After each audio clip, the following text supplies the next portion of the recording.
I'll be enumerating the 16 most important objectives of fasting. Number 1 is to seek the pleasure of Allah subhanahu wa ta'ala.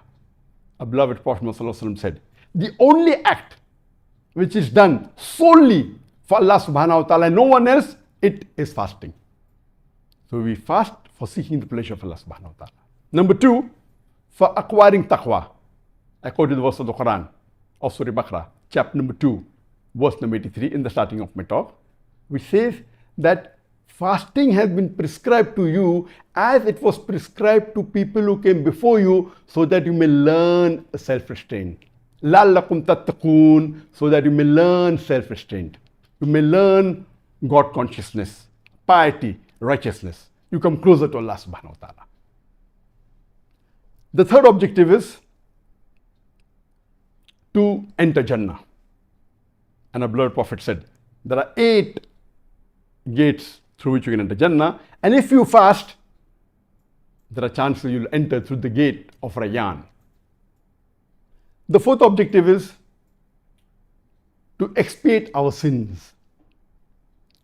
And a beloved Prophet ﷺ said, it's mentioned in Sahih Bukhari, volume number 3, hadith number 1901, that if a person fasts with sincere faith and expecting a reward from Allah subhanahu wa ta'ala in the month of Ramadan, all his past sins will be forgiven.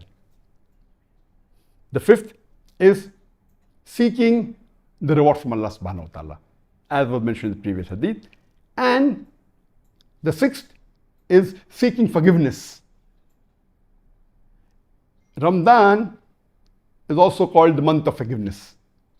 And Allah forgives the people who fast. So fasting is a way of having your sins forgiven. Number 7 is seeking shafa. That is intercession. Fasting will intercede on the day of judgment on your behalf. And the fast will say that this person, he sacrificed the food and drink for me. So there will be intercession by fasting. 8th is knowing the bounties of Allah subhanahu wa ta'ala. By fasting, we come to know the various niyama Allah subhanahu wa ta'ala has given us, and it makes you appreciate Allah subhanahu wa ta'ala much better and gets you closer to Allah subhanahu wa ta'ala. 9th is to increase the willpower. By fasting, your willpower and determination increases. To increase the good deeds, when you fast, you see to that you do more good deeds. The fasting increases your good deeds. 11, it increases the honesty. Number 12,